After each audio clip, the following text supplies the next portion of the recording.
Bengaluru Chinnaswamy stadium దగ్గర తొక్కిసలాట జరిగింది. స్టేడియం లోపలికి ఒక్కసారిగా అభిమానులు ఎగబడడంతో తొక్కిసలాటలో పలువురికి గాయాలయ్యాయి. అందులో ఇద్దరి పరిస్థితి విషమంగా ఉంది. ఆర్సీబీ ఆటగాళ్లకు సన్మాన కార్యక్రమంలో విషాదం చోటు చేసుకుంది. భారీగా ఫ్యాన్స్ తరలి రావడంతో కంట్రోల్ చేయలేకపోయారు పోలీసులు. దీంతో ఈ దుర్ఘటన జరిగింది. ఆర్సీబీ విజయోత్సవ కార్యక్రమంలో ఈ విషాద సంఘటన జరిగింది. బెంగళూరులోని చిన్నస్వామి స్టేడియంకు ఫ్యాన్స్ పెద్ద సంఖ్యలో తరలి రావడంతో తొక్కిసలాట జరిగింది. 18 ఏళ్ల తర్వాత ఐపీఎల్ గెలవడంతో బెంగళూరు టీం అభిమానులకు హద్దులు లేకుండా పోయింది. నిన్న రాత్రి నుంచి సెలబ్రేషన్స్ జరుగుతూనే ఉన్నాయి. ఈరోజు ప్రత్యేకంగా టీంతో సంబరాలు ఏర్పాటు చేసింది ఐపీఎల్ టీం. సో ఆ టీం అంతా కూడా ఈరోజు బెంగళూరు విధాన్ సౌదా నుంచి చిన్నస్వామి స్టేడియం వరకు సక్సెస్ ర్యాలీ చేసింది. ఆ తర్వాత చిన్నస్వామి స్టేడియంలో కొన్ని వేల మంది అభిమానుల మధ్య సంబరాలు జరుపుకోవాలనేది ప్లాన్.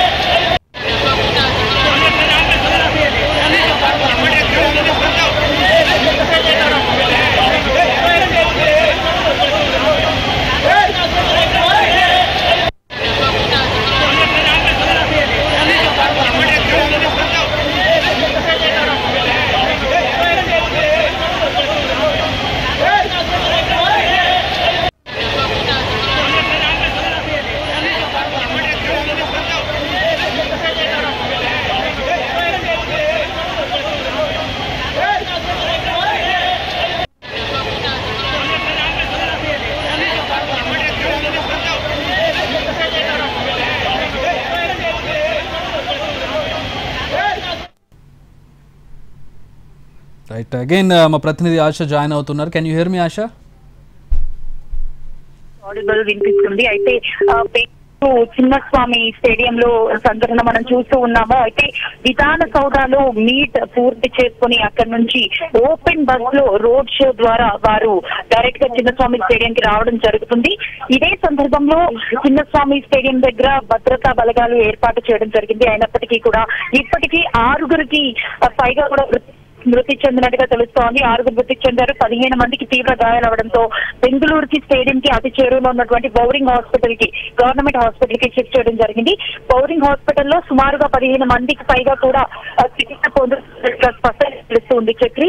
అయితే దీనికి సంబంధించి బహుశా 6 గంటలకి జరగాల్సినటువంటి ఫ్యాన్ మీట్ ఏదైతే ఉందో అది మాక్సిమం క్యాన్సిల్ అయ్యే అవకాశం ఉన్నట్టుగా స్పష్టంగా మనం చెప్పుకోవచ్చు.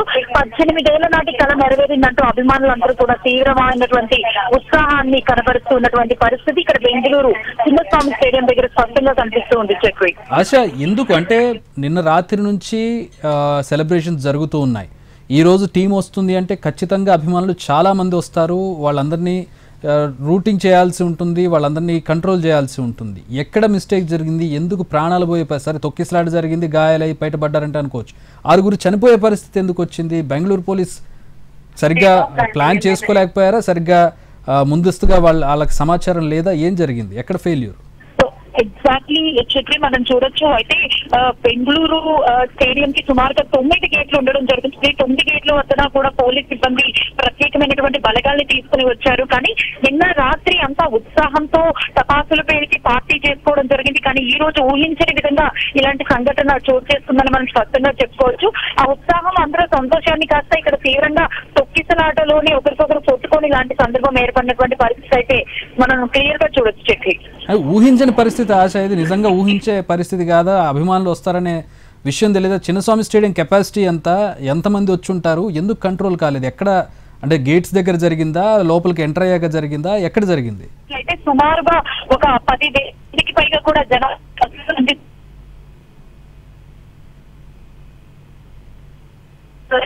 సందర్భంలో ఎంతమంది ఎస్టిమేట్ చేస్తూ ఉంటారో అలాంటి ఎస్టిమేషన్ తో ఒక స్కూల్ ప్రొసీజర్ గా జరగొచ్చని బహుశా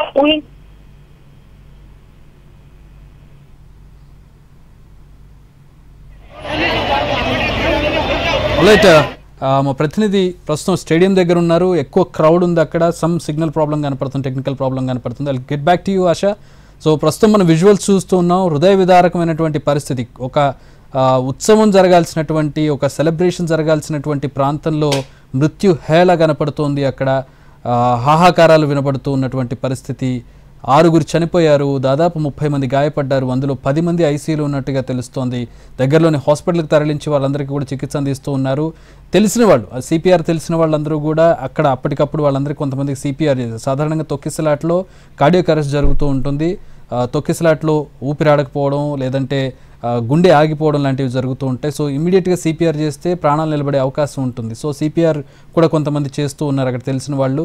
సో దాంతో ఎంతమంది బయటపడ్డారు, అలాగే క్షతగాత్రులు గాయపడ్డ వాళ్ళ పరిస్థితి ఎంత విషమంగా ఉందనేది ఇంకా తెలియాల్సి ఉంది. 6గురు అయితే ఇప్పుడు చనిపోయినట్టుగా తెలుస్తుంది. జరిగిన ఘటన తీవ్రతను బట్టి మరికొంతమంది మృతుల సంఖ్య మరింత పెరిగే అవకాశం ఉన్నట్టుగా తెలుస్తోంది. హోప్ఫుల్లీ జరగకూడదని కోరుకుందాం, కానీ తీవ్రత మాత్రం అధికంగా కనపడుతుంది. అంటే చిన్నస్వామి స్టేడియం భారీ కెపాసిటీ కలిగిన స్టేడియం, కానీ మరి తప్పిదం ఎక్కడ జరిగింది? ఈ నిన్న రాత్రి నుంచి కూడా సెలబ్రేషన్ చాలా ఘనంగా జరుగుతూ ఉన్నాయి. బెంగళూరు కాదు, బెంగళూరు అభిమానులు ఉన్న ఈవెన్ హైదరాబాద్లో కూడా చాలా దగ్గరలో సెలబ్రేషన్ జరిగినటువంటి పరిస్థితి. అలాంటిది నేరుగా టీం ఒక ప్రాంతానికి వస్తుంది, అక్కడ వాళ్ళని కొద్దిసేపు ఉంటారు వాళ్ళు, అక్కడ వాళ్ళకి సన్మానం జరుగుతుంది అన్నప్పుడు ఖచ్చితంగా అభిమానులందరూ కూడా చేరుకుంటారు, ఖచ్చితంగా క్రౌడ్ వస్తుంది అనే ఒక యాంటిసిపేషన్ ముందస్తుగా పోలీసులు ఎక్స్పెక్ట్ చేయకపోవడం వల్ల ఇది జరిగిందా, లేదంటే టెక్నికల్ ఎర్రర్ వల్ల ఏమైనా జరిగిందా అనేది కూడా తెలియాల్సి ఉంది. ఇంతమంది అభిమానులు వచ్చినప్పుడు వాళ్ళని రీరూట్ చేయడం కానీ, వాళ్ళని ఛానలింగ్ చేయడం కానీ ఎందుకు జరగలేదనేది ఇక్కడ ఆలోచించాల్సినటువంటి విషయం.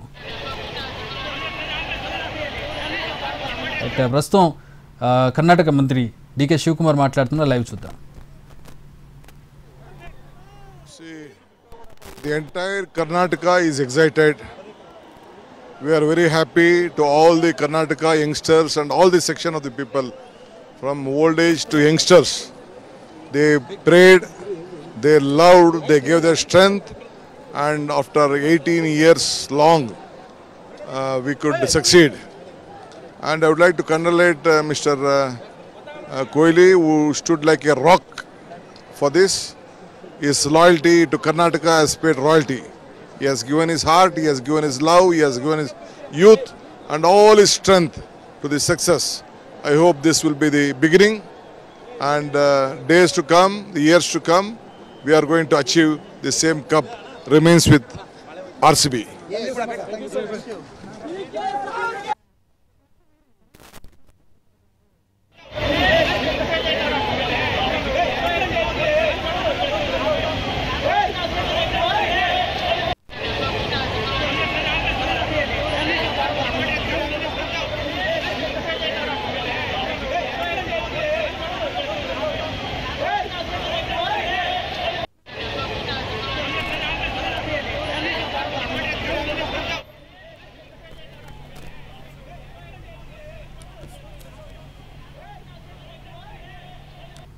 అట్ 6గురు చనిపోయినట్టుగా తెలుస్తోంది, 37 మంది గాయపడ్డట్టుగా తెలుస్తుంది. అందులో 10 మంది పరిస్థితి విషమంగా ఉంది, వాళ్ళని ఐసీయూలో జాయిన్ చేసినట్టుగా తెలుస్తుంది.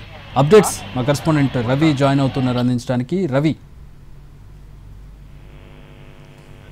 చక్రి, ఆర్సీబీ 18 ఏళ్ల తర్వాత ఐపీఎల్ ట్రోఫీ సాధించుకోవడంతో ఒక్కసారిగా ఈ రోజు విజయోత్సవ ర్యాలీ కూడా నిర్వహించారు. దీంతో చిన్నస్వామి స్టేడియం దగ్గరకు పెద్ద ఎత్తున ఆర్సీబీ ఫ్యాన్స్, అదేవిధంగా కోహ్లీని చూడడానికి కూడా కోహ్లీ ఫ్యాన్స్ పెద్ద ఎత్తున అక్కడికి వచ్చారు. దీంతో స్టేడియం లోపలికి ఒక్కసారిగా లోపలికి వెళ్లే ప్రయత్నం చేశారు అందరూ. దాంతో తొక్కిసలాటకు గురైంది. తొక్కిసలాటలో 6 మంది చనిపోయినట్లుగా ప్రస్తుతం తెలుస్తుంది. 15 మంది పరిస్థితి కూడా విషమంగా ఉంది. వాళ్ళందరికీ ఐసీయూలో ఉంచి చికిత్స అందిస్తూ ఉన్నారు. మొత్తం 37 మందికి కూడా గాయాలైనట్లుగా తెలుస్తోంది. అయితే పూర్తిగా కంట్రోల్ చేయలేనటువంటి పరిస్థితి ఎదురైంది. ఈ రోజు విజయోత్సవ ర్యాలీ అధికారికంగానే నిర్వహిస్తున్నారు. దానికి సీఎం, అదేవిధంగా డిప్యూటీ సీఎం కూడా అటెండ్ అవుతున్నారు. లోకల్ గా ఉన్నటువంటి లీడర్స్ కూడా చాలా మంది అక్కడ అటెండ్ అవుతున్నారు.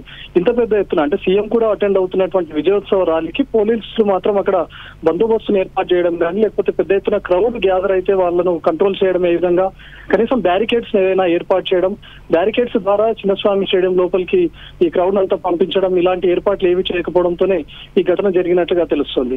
ముందస్తుగానే వాళ్ళు ఎప్పుడైతే నిన్న ట్రోఫీ విన్ అయిన తర్వాతనే రాత్రి ఫిక్స్ చేసుకున్నటువంటి ఈవెంట్ ఈ రోజు ఉదయం నుంచి అక్కడ ఏర్పాట్లు కూడా స్టేడియం లోపల జరుపుతూ ఉన్నారు. కానీ స్టేడియం బయట ఎంత పెద్ద ఎత్తున క్రౌడ్ గ్యాదరింగ్ అవుతుంటుంది, లేకపోతే వచ్చినటువంటి క్రౌడ్ మొత్తాన్ని కూడా చిన్నస్వామి స్టేడియం లోపలికి ఏ విధంగా పంపించాలి, అక్కడ ఉన్నటువంటి గేట్స్ ఎన్ని ఉన్నాయి, ఆ గేట్స్ ద్వారా ఎలా పంపించాలి, లేకపోతే బ్యారికేడింగ్స్ ఏమైనా పెట్టాలా, లేకపోతే క్యూ లైన్స్ మాదిరిగా లోపలికి పంపించాలనే ఏర్పాట్లు ఏమి చేయకపోవడంతోనే ఒక్కసారిగా పూర్తి నిర్లక్ష్యం రవి ఇక్కడ పూర్తి నిర్లక్ష్యంగా కనపడుతుంది. అంటే ప్లేయర్స్ కూడా వచ్చేస్తారు, ర్యాలీ స్టార్ట్ అవుతుంది అనుకున్నటువంటి క్రమంలోనే ఈ తొక్కిసలాట జరగడంతో ఒక్కసారిగా 6 చనిపోయారు. 37 మందికి కూడా గాయాలయ్యాయి. ప్రస్తుతం 10 మంది కూడా ఐసీయూలో చికిత్స పొందుతున్నారు. వాళ్ళ పరిస్థితి కూడా విషమంగా ఉన్నట్లు తెలుస్తోంది చక్రి. సో మీ ఇన్ఫర్మేషన్ ప్రకారం అని కూడా మనకు క్లియర్ గా అర్థమవుతుంది. రవి వినబడుతుంది నేను మాట్లాడేది? Can you here me Ravi? Hello hello yeah వినబడుతుందా? యా చక్రి. సో పూర్తి నిర్లక్ష్యం కనపడుతుంది. అంటే సాధారణంగా ఒక మ్యాచ్ జరిగేటప్పుడే టికెట్లు లేని వాళ్ళు కూడా మనకి స్టేడియం బయట ఎక్కువ మంది కనపడుతూ ఉంటారు. టికెట్ల కోసం వచ్చిన వాళ్ళు, టికెట్లు ఉన్నోళ్ళు. సో ఈ రకంగా మ్యాచ్ చిన్నస్వామి స్టేడియం ఏమి కొత్త కాదు, అక్కడ మ్యాచ్లు జరుగుతూ ఉంటాయి. అక్కడ ఐపీఎల్ మ్యాచ్లు జరిగినప్పుడు పరిస్థితి కూడా పోలీసులకు తెలుసు. అలాంటిది టీం 18 ఏళ్ల తర్వాత గెలిచి రాత్రి నుంచి వాళ్ళు అక్కడ సిచ్యువేషన్ చూస్తూ ఉన్నారు. హైదరాబాద్లోనే సెలబ్రేషన్స్ ఇంత గ్రాండ్గా జరిగినప్పుడు బెంగళూరులో ఏ స్థాయిలో సెలబ్రేషన్స్ జరిగి ఉంటాయో మనం ఊహించవచ్చు. సో రేపు టీం వస్తుంది, టీం కాసేపు అక్కడ ఉంటుంది అన్నప్పుడు ఖచ్చితంగా అభిమానులు వస్తారు. లోపల స్టేజ్ వేసామా, కుర్చీలు వేసామా, బంతిపూలు తెచ్చామా ఇవన్నీ చూశారు, కానీ బయట బ్యారికేడ్లు పెట్టామా, అసలు అభిమానులు ఎక్కువ మంది వస్తే కంట్రోల్ ఎలా చేస్తాం అనే దాని మీద దృష్టి పెట్టినట్టు కనపడడం లేదు మీరు చెప్పిన దాని ప్రకారం. ఈవెన్ అక్కడ మనకి దృశ్యాల్లో కూడా ఎక్కడ బ్యారికేడ్లు కనపడట్లేదు. ఎగ్జాక్ట్లీ. మనం last time champions trophy win అయినప్పుడు కూడా ముంబైలో ర్యాలీ తీయడం మనం చూసాం. పెద్ద ఎత్తున క్రౌడ్ గ్యాదర్ అయినటువంటి టైంలో ముంబైలో ఒక్కసారిగా ర్యాలీ తీస్తున్నప్పుడు కూడా ముందస్తుగానే అక్కడ క్రౌడ్ ను కంట్రోల్ చేయగలిగారు. ఒకవైపు మొత్తం వెహికల్స్ కు అలో చేస్తూ, ఒకవైపు మొత్తం ర్యాలీ తీసే విధంగా అక్కడ ఏర్పాట్లు చేశారు. సో అక్కడ ఎలాంటి ఇన్సిడెంట్స్ కానీ, తొక్కిసలాట కానీ, ఎలాంటి గందరగోళ వాతావరణం కూడా చోటు చేసుకోలేదు ముంబైలో. కానీ ఈ రోజు ప్రభుత్వం అధికారికంగా నిర్వహిస్తున్నటువంటి ర్యాలీ కర్ణాటక ప్రభుత్వం ముందస్తుగానే ప్రకటించింది.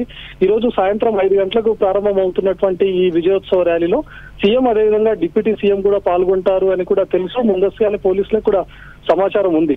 ఆ కర్ణాటక క్రికెట్ బోర్డు కూడా ఈ సమాచారం ఉంది. దానికి తగ్గ ఏర్పాట్లన్నీ కూడా వాళ్ళు స్టేడియం లోపల చేసుకున్నారు. కానీ స్టేడియం వెలుపల వచ్చినటువంటి క్రౌడ్ ఎంత మేర వస్తుంటుంది, వాళ్ళని లోపలికి ఏ విధంగా అనుమతించాలి, ఒకవేళ వాళ్ళు ర్యాలీగా వస్తున్నటువంటి క్రమంలో ఒక్కసారిగా అక్కడ ఉన్నటువంటి ఆర్సీబీ క్రికెటర్స్ చూడడానికి కూడా ఎగబడే అవకాశం ఉంటుంది. సాధారణంగా కోహ్లీకి ఉన్నటువంటి క్రేజ్ కూడా మనం చూసాం.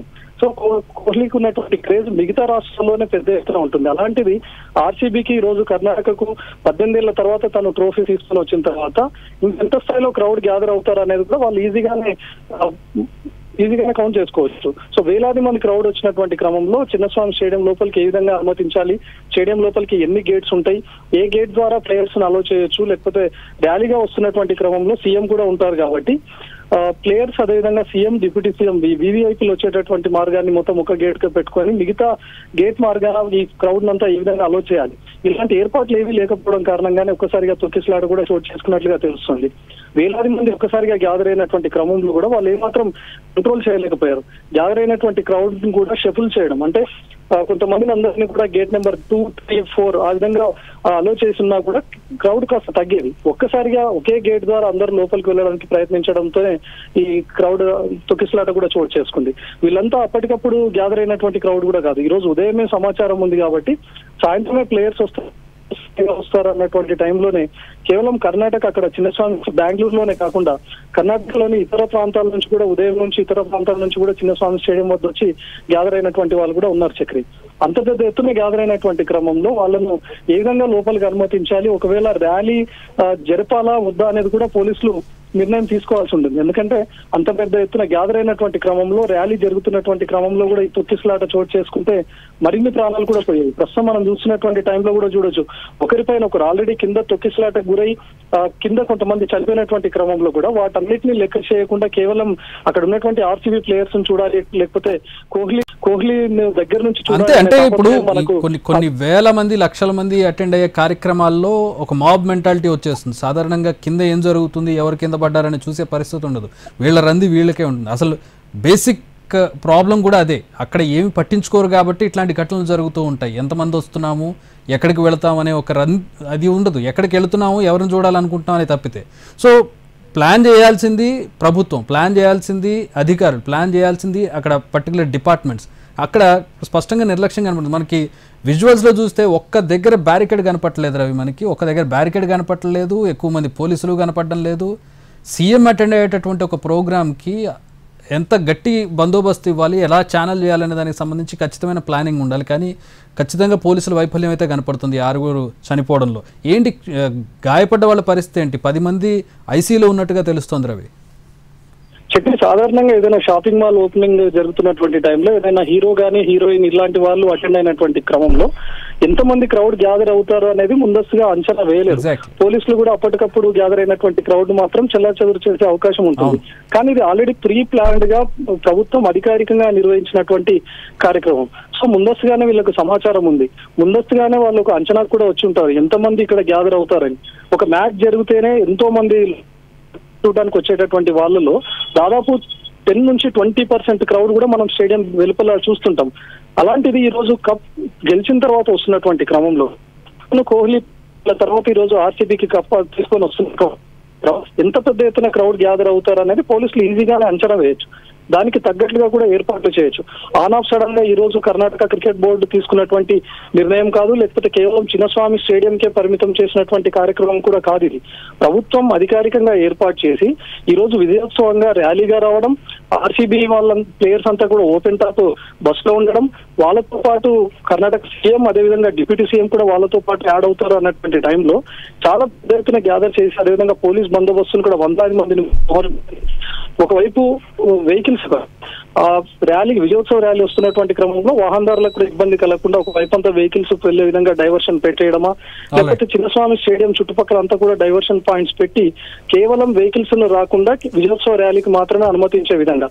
ఒకవైపు మనం ముంబైలో ఛాంపియన్స్ ట్రోఫీ విన్ అయినప్పుడు చేసినటువంటి ర్యాలీని చూసాం. ఒకవైపు క్రౌడ్ అంతా వస్తున్నటువంటి టైంలో ఒకవైపు వెహికల్స్ అనుమతి చేశారు. అదేవిధంగా ఈ రోజు ఆర్సీబీ ర్యాలీ ఉంటుంది అని తెలిసి కూడా వాళ్ళు కనీసం అక్కడ ఎలాంటి ఏర్పాటు లేదు. మనం రిజల్ట్స్ లో క్లియర్ గా చూడొచ్చు, కింద తొక్కిసలాటకు గురై ఆల్రెడీ ప్రాణాలు కోల్పోయినటువంటి టైంలో కూడా ఒక అభిమాని వాళ్ళ పై నుంచి గెంతుతూ కోహ్లీ ఉన్నటువంటి వెహికల్ దాకా అంటే అతను రవి అతను కూడా ఆ రద్దీలో ఇరుక్కుపోయి ప్రాణాల కోసం ఆరాటపడుతున్నటువంటి వ్యక్తి, అతన్ని సేవ్ చేసి బయటికి తీసుకొచ్చారు. సరే, ఇప్పుడు ఏం మాట్లాడుకున్న ఉపయోగం ఉండదు, ముందస్తుగా పోస్ట్ మార్టం చేసినట్టు అవుతుంది శవానికి. ఇప్పుడు 6 ప్రాణాలు కోల్పోయారు for nothing they lost their lives. ఏ కారణం లేకుండా అకారణంగా ప్రాణాలు కోల్పోయారు 6 అమాయకులు. 10 మంది ఐసీయూలో ఉన్నారు. Thanks for the updates Ravi.